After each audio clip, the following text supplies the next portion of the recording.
నేను మీ Sushmita. Welcome back to my channel Sushmita daily blogs. నేనైతే ఈరోజు థ్రెడ్ బ్యాంగిల్స్ ఎలా ఈజీగా తయారు చేయాలో మీకు చూపిస్తానండి. అలానే ఆడియోలో నేను నా చిన్న లైఫ్ స్టోరీ గురించి మీకు చెప్పాలని అనుకుంటున్నాను. మాది వచ్చేసి ఒక చిన్న ఫ్యామిలీ అండి. అమ్మ, నాన్న, అన్నయ్య, నేను చాలా బాగుండేవాళ్ళం. నాన్న మా చిన్నప్పుడు ముఠా పనికి వెళ్ళేవారు. ముఠా పనికి వెళ్ళి చేయలేక బాగా బరువులు ఎత్తలేక మాకు ఫ్రూట్ షాప్ అనేది పెట్టారు. ఫ్రూట్ షాప్ పెట్టినప్పుడు చాలా బాగుండేవాళ్ళం. అన్నయ్య నేను స్కూల్కి వెళ్ళి వచ్చేవాళ్ళం. ఒక సైకిల్ ఉండేది మాకు. మా అన్నయ్య నన్ను ఎక్కించుకొని తొక్కుకుంటూ వెళ్ళేవాడు. చాలా బాగుండేవాళ్ళం. మా అన్నయ్య నేను ఊరికే కొట్టుకుంటా అండి. ఇంకా పెద్ద అయిన తర్వాత అయితే బ్లడ్ వచ్చేలాగా కొట్టుకునేటోళ్ళం. కొట్టుకుంటే అలా ఉండేది. మా సిద్ధుని చూస్తే నాకు మా అన్నయ్య గుర్తొస్తాడు. మా తన్వికని చూస్తే నాకు నేనే గుర్తొస్తాను. మేమిద్దరం అలా ఉండేవాళ్ళం.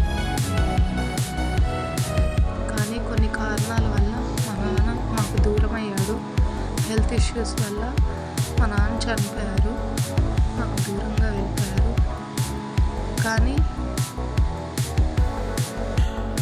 మా అమ్మ మాకు అండగా ఉండి మమ్మల్ని పెంచింది.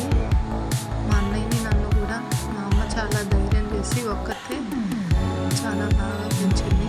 కానీ నేనైతే ఇంటర్లోనే నర్సింగ్ తీసుకొని ఎలా ఒకలాగా జాబ్ చేశానండి. నర్స్ జాబ్ ప్రైవేట్ హాస్పిటల్లో జాబ్ చేసుకుంటూ హాస్టల్లో ఉండేదాన్ని హైదరాబాద్లో. అనుకోకుండా నా పెళ్ళితో మా అమ్మకు అన్నయ్యకు దూరం అయ్యాను. అమ్మ అయితే అప్పుడప్పుడు ఫోన్లో మాట్లాడుతుంది. కానీ అన్నయ్య మాత్రం నా పెళ్ళయి 6 years అండి, 6-7 years అవుతుంది. కానీ ఎప్పుడు మాట్లాడలేదు. అంత దూరం పెరిగిపోయింది. ఇంకా మా అన్నయ్యని చూడకైతే 2 times చూశాను. అది కూడా దూరం నుండి చూశాను. అప్పుడప్పుడు గుర్తొచ్చి బాగా ఏడుస్తాను. కాకపోతే తప్పదు కదా, ఇంటర్ కాస్ట్ మ్యారేజ్ చేసుకున్నానని ఆయనకి ఇష్టం లేదు. అందుకోసమే నాతో మాట్లాడు. కానీ నేను చేసుకున్నందుకు నా హస్బెండ్ అయితే చాలా బాగా చూసుకుంటారండి. ఇప్పుడు పువ్వులు కోస్తున్నాను కదా, ఈ పువ్వులు మాత్రం మావి కాదండి, పక్కింటి వాళ్ళే. డైలీ పూజ కోసం వాళ్ళ ఇంటి దగ్గరికి వచ్చి మా సిద్ధుని తీసుకెళ్లే ముందు వచ్చి కోసుకొని వెళ్తాను. మొత్తం అన్ని పూలన్నీ కోసేసుకుంటాను దొంగతనంగా. చాలా బాగుంటాయి. మా నాన్న అంటే మాకు చాలా ఇష్టం అండి. కానీ నాకు దేవుడు ఎందుకో నాకు తండ్రిలా చూసుకునే నా భర్తను నాకు ఇచ్చాడు. Marriages are married in heaven అంటారు కదా. మనం ఏమేమో అనుకుంటాం, ఎన్నెన్నో అనుకుంటాం, కానీ జరిగేవి మాత్రం జరుగుతాయి. నాకు మా ఆయన మా పెళ్ళికి ముందు కూడా ఎప్పుడూ పరిచయం లేడు. అప్పుడే అంతలో కొన్ని రోజుల్లోనే పరిచయం, కొన్ని రోజుల్లోనే పెళ్ళి, అన్నీ అయిపోయినాయి. అంతేనండి. మనం అనుకున్నవన్నీ జరగవు కదా. మనం అనుకున్నవన్నీ జరిగేటట్టయితే అది జీవితం ఎందుకు అవుతుందండి. నా పెళ్ళి గురించి చాలామందికి సస్పెన్స్ ఉంది. అది కూడా వచ్చే వీడియోలో ఎలా జరిగింది ఏంటి అనేది చెప్తాను. మా ఫ్రెండ్స్ అయితే అందరు షాక్ అండి. నా పెళ్ళి నేను ఇలా అంటే వెళ్ళిపోయి చేసుకున్నాము, ఇలా చేసుకున్నాము అంటే అందరు షాక్లో ఉన్నారు. మా ఫ్యామిలీ అయితే అసలు నాతో ఎవరు మాట్లాడలేదు, నేను ఎవరితో మాట్లాడలేదు. నేను కావాలి అనుకుని నాతో మాట్లాడేటోళ్ళతోనే నేను మాట్లాడతానండి. అంతేగాని నేనైతే ఎవరితోనూ అంతగా మాట్లాడలేదు. నేనేదో ఇంటర్ కాస్ట్ మ్యారేజ్ చేసుకున్నానని వాళ్ళకు కోపం. ఏ కాస్ట్ అయితే ఏముందండి, వాళ్ళని కోసిన రక్తమే వస్తుంది, మనల్ని కోసిన రక్తమే వస్తుంది. అందరం ఒకటే మనుషులం మనం. అంతేకాని క్యాస్ట్ గురించి కాదండి.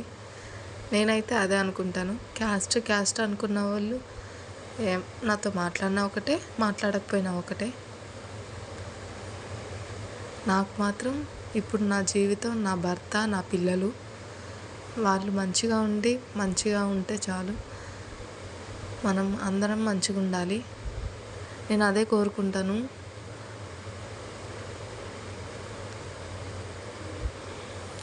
నా లైఫ్ అనేది చాలా మారిపోయిందండి. ఒకప్పుడు ఎన్ని కష్టాలు పడ్డానో ఇప్పుడు అంత బాగా చూసుకునే భర్త దొరికాడు. కష్టాలు అనేవి ఉంటాయి జీవితంలో, లేకుండా ఉండవు. కానీ వాటిని అన్నిటినీ దాటుకొని ముందుకు వెళ్ళాలని అనుకుంటున్నాం. ఏదొచ్చినా ఏదైనా ముందుకనేది వెళ్ళాలి. నేనైతే ఒకటే చెప్తానండి, క్యాస్ట్ అనేది ఈ రోజుల్లో పనికిరాదు. మనకు అవసరమైతే హెల్త్ ఇష్యూ వస్తే, మనకు బ్లడ్ కావాల్సి వస్తే మనం ఏ రక్తం, ఏ క్యాస్ట్ అని అడుగుతామా? అడగం కదా. మనకి ఏ బ్లడ్ అయితే ఎక్కిస్తారో అదే ఎక్కించుకుంటాం, మన బ్లడ్ గ్రూపు. అంతేగాని నీదే క్యాస్ట్, నా క్యాస్ట్ అయితే నేను ఎక్కించుకుంటాం అని అయితే అనం కదా. కానీ ఇంకెప్పుడు మారుతారండి? లో క్యాస్ట్, హయ్యర్ క్యాస్ట్ ఎవరికి ఏమి అన్నం పెట్టదండి. మనం మంచిగా ఉండాలి. మనం మనుషులం కాబట్టి అందరితో మంచిగా ఉండాలి. ఉన్నన్ని రోజులు సంతోషంగా హాయిగా ఉండాలండి. పోయేటప్పుడు ఏం పట్టకపోము, క్యాస్ట్ ఏమీ మనతో రాదు. నేను యూట్యూబ్ ఛానల్ పెట్టడానికి కూడా కారణం ఇదేనండి. నా లైఫ్లో జరిగిన కొన్ని విషయాలు మీతో షేర్ చేసుకోవాలని, అంతేగాని వేరే ఉద్దేశం ఏం లేదు. చాలా అంటే చాలా ఫేస్ చేశాను. ఇలానే నా కష్టాలు, బాధలే కాకుండా నా సంతోషాలను కూడా మీతో షేర్ చేసుకుందామని నేను యూట్యూబ్ ఛానల్ అనేది ఓపెన్ చేశాను. నా ఈ స్టోరీ అయితే నచ్చినట్టయితే లైక్ చేయండి, షేర్ చేయండి, కామెంట్ చేయండి అండ్ సబ్స్క్రైబ్ చేయండి. సపోర్ట్ చేస్తారని కోరుకుంటున్నాను.